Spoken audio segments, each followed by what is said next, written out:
Good morning, all of you. In this video, we will discuss about another new chapter, that is plant kingdom. In this chapter, we will discuss in details in only for plant kingdom. But in previously, some members of Protista, some members of Monera, and some members of fungi, all fungi, they are placed under plant kingdom. But according to 5 kingdom classification, they are separated into various kingdoms.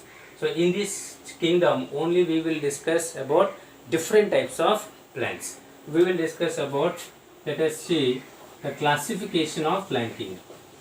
Classification of plant kingdom. Kingdom Plantae. Kingdom Plantae is divided into 2 subkingdoms. Subkingdom Cryptogame and subkingdom Phanerogame. Subkingdom Phanerogame. In subkingdom Cryptogame, seeds are absent, so they are seedless plants and they are seeded plants. And this subkingdom again, it has 3 divisions.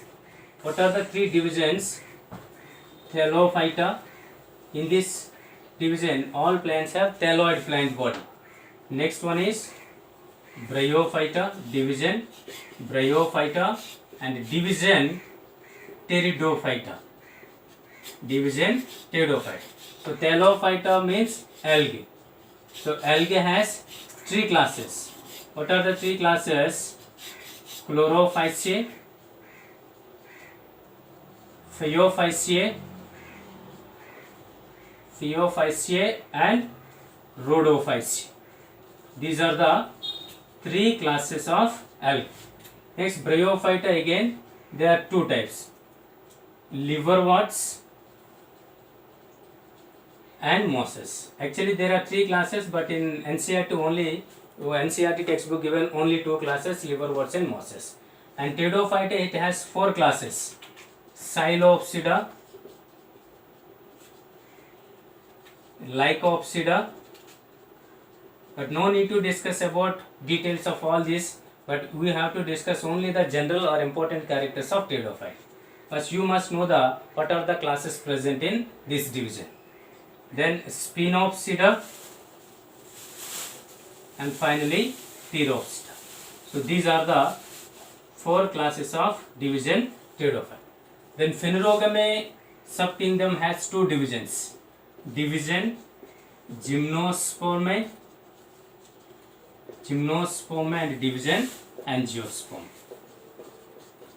These are the 2 divisions of this division, this subkingdom. And gymnosperms are also, they are different types, cycadeals, ginkgos, nettles. There are 3 different types of classes, cycadeals, coniferales and nettles. So these are the different classes of this division. And angiosperms are 2 types, dicots and monocots. So this is the classification table of plant kingdom. But in this chapter we will discuss about algae and 3 classes, bryophytes and 2 divisions, general characters of Bryophyta, and life cycle of gymnosperms and general characters, and angiosperms. Angiosperms are 2 types, dicots and monocots.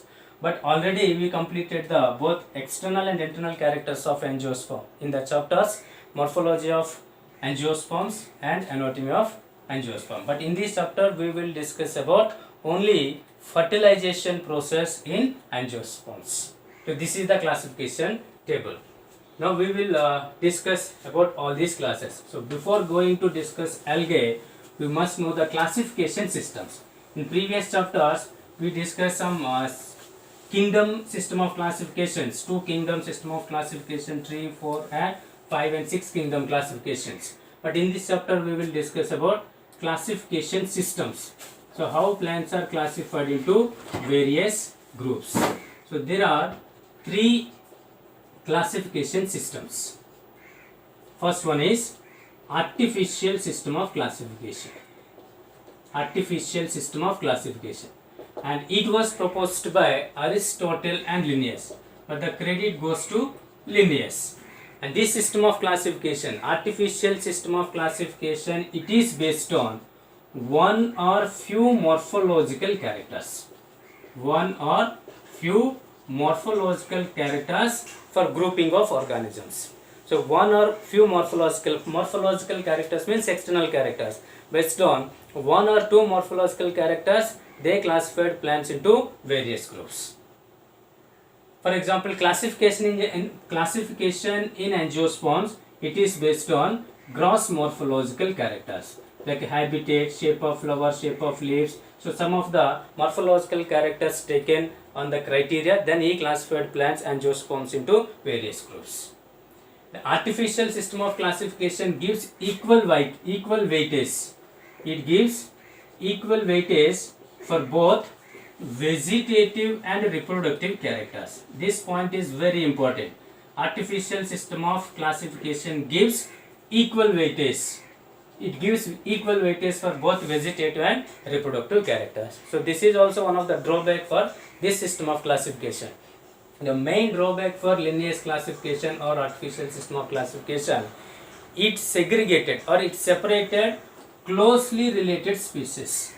It separated closely related species because some species are internally they are very close, but externally they are different one or two characters. Based on that character, he classified the organisms into different groups. So that is the main drawback for artificial system of classification.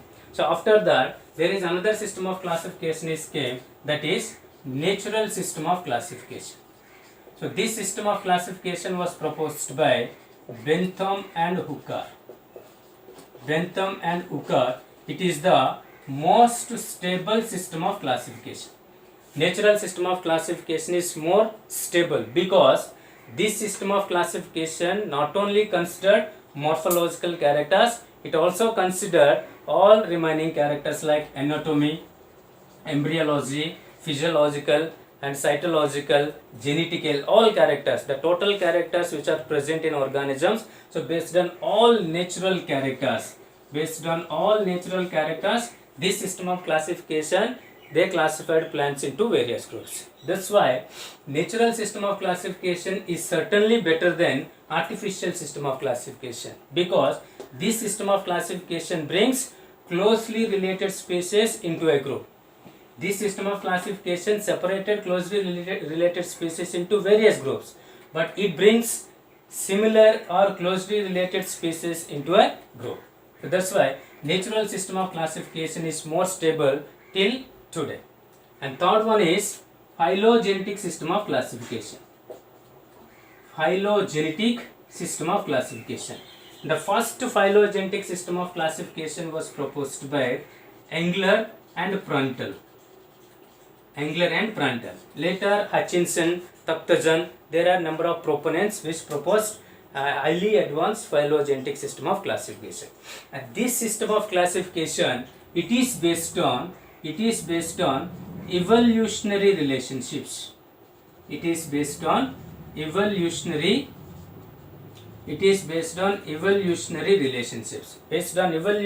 relationships or taxonomical relations, Engler and Pruntle or other proponents, they classified plants into various groups. That's why phylogenetic system of classification is more advanced.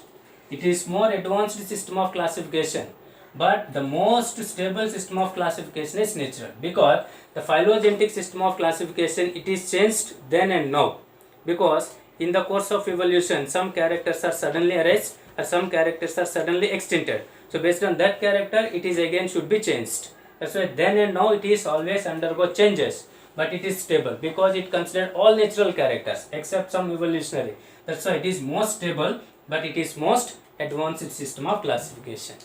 Artificial system of classification based on gross morphological characters. Natural system of classification is based on all natural characters. And phylogenetic system of classification, it is based on evolutionary relationships.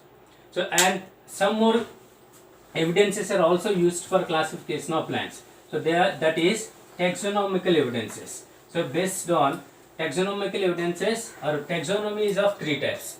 That is branches of taxonomy. So in the first chapter of class 11 zoology, so you are very familiar about taxonomy. So here taxonomy is of three types: numerical taxonomy, cytological taxonomy, and chemotaxonomy. The first one is numerical taxonomy. So in this, the numerical methods are used. Numerical methods are used for evaluation of similarities and differences among the species. So based on similarities and dissimilarities, the organisms are classified into, or the plants are classified into various groups. In this, generally numbers and codes are assigned for similarities and dissimilarities. For similarities, plus is used. For dissimilarities, minus is used, and 0 for data not available. So some of the numbers and codes are used for similarities, dissimilarities, and data not available. In this, all the characters are compared. All the characters are compared by computers. So that's why the most advantage of numerical taxonomy, that is, the large number of characters are evaluated at the same time. So this is the numerical taxonomy. Second one is cytotaxonomy, or it is also called karyotaxonomy. So it is based on cytological characters. It is based on cytological characters like chromosome number and chromosome shape. Chromosome number and chromosome shape. Then plants are classified into various categories. And finally, the third branch is chemotaxonomy.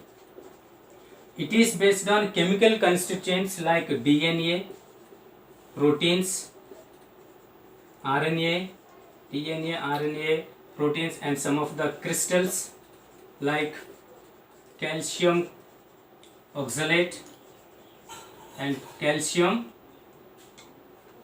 carbonate, and some of it is based on aromatic compounds. So based on all these chemicals, if the plants are classified into various groups, then it is known as chemotaxonomy. And all these system of classifications, they are used for grouping of organisms. And some of them are primitive type of system of classifications, and some of them are very advanced type of classifications. Now we will discuss about the first subkingdom, that is cryptogamy. In cryptogamy, all plants are seedless. This cryptogamous division, subkingdom, has three divisions: Thallophyta, Bryophyta, and Pteridophyte. The first division is Thallophyta. So in this, all plants are thalloid. Thalloid plant body means the plant body is not differentiated. The plant body is not differentiated into root, stem, and leaves. If you observe your surrounding plants, then it is clearly differentiated into root, stem, and leaves. But in primitive plants like Thallophyta, members of Thallophyta, we cannot differentiate what is root, what is stem, and what are leaves. So such type of plants are known as thalloid plants. And it has only one class, that is algae. So what is algae? In this class, the organisms are chlorophyll containing simple thalloid autotrophic organisms. They possess chlorophyll, simple body organization. It is not differentiated into root, stem, and leaves, and they make their food by own through the process of photosynthesis. We will discuss some important characters of algae. Some of the important characters of algae. First character is, most of them are aquatic. Algae most of them are aquatic. Some of them are marine, and some of them are freshwater. And some members, they are also present in moist stone. Some members present on wood, and some members, they are in symbiotic relations. Some of the algae are symbiotically associated with fungi, and this symbiotic association is known as lichen. and some of the algae are also symbiotically associated with animals. For example, some algae, members of algae, they are symbiotically associated with sloth bear. Next character is they are variable in size and form. They are variable in size and form. Some of them are unicellular. This entire algae is made up of only one cell. Example, Chlamydomonas. Some of them are filamentous. Some of them are filamentous like Spirogyra and Ulothrix, and some of them are colonial. Example, Olvox, and some of them they form very massive body. For example, kelps. So what are kelps? They are giant algae. Giant algae is known as kelps. This is the second character. Next, vascular tissues are absent. Vascular tissues are absent. Vascular tissues means xylem and phloem. So xylem and phloem both are also called vascular tissues.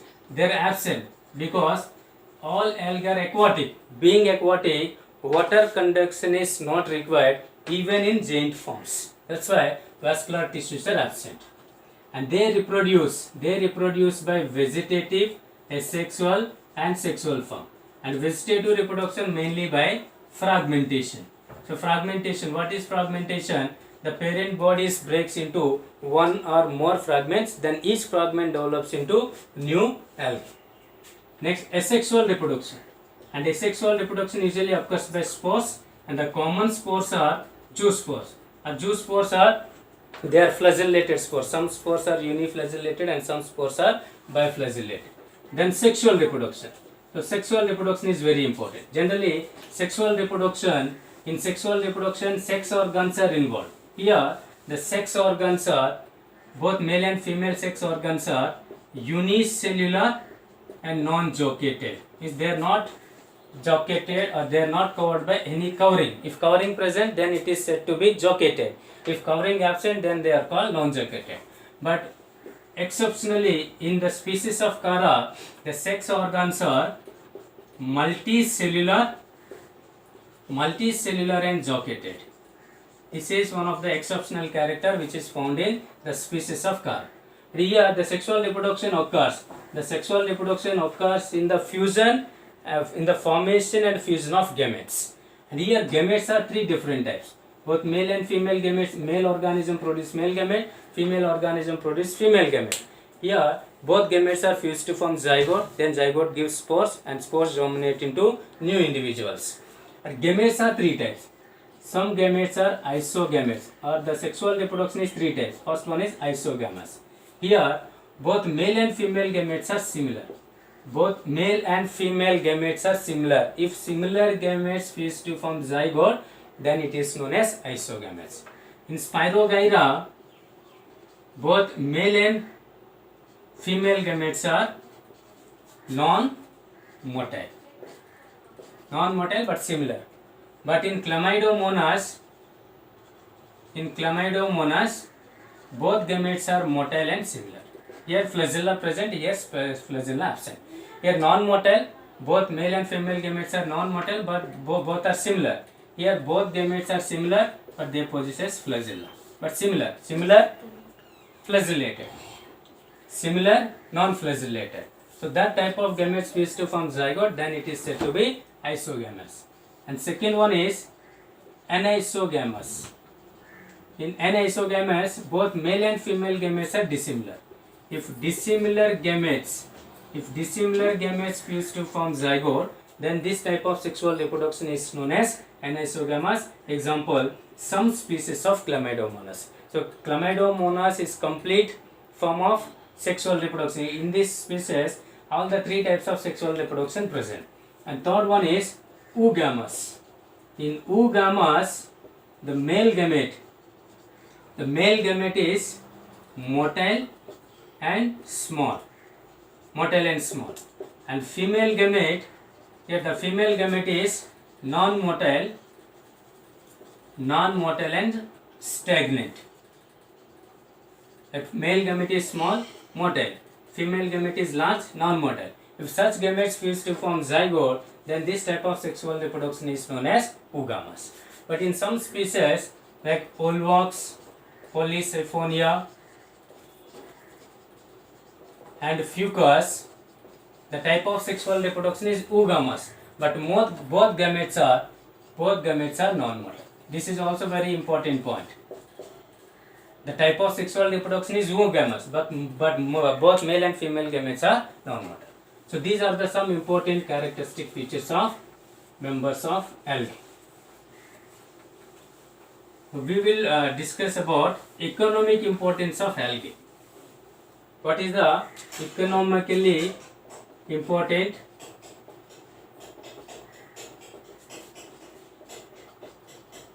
This is the economic importance of algae. The first importance is photosynthesis. The first one is photosynthesis. About half of the carbon dioxide fixation.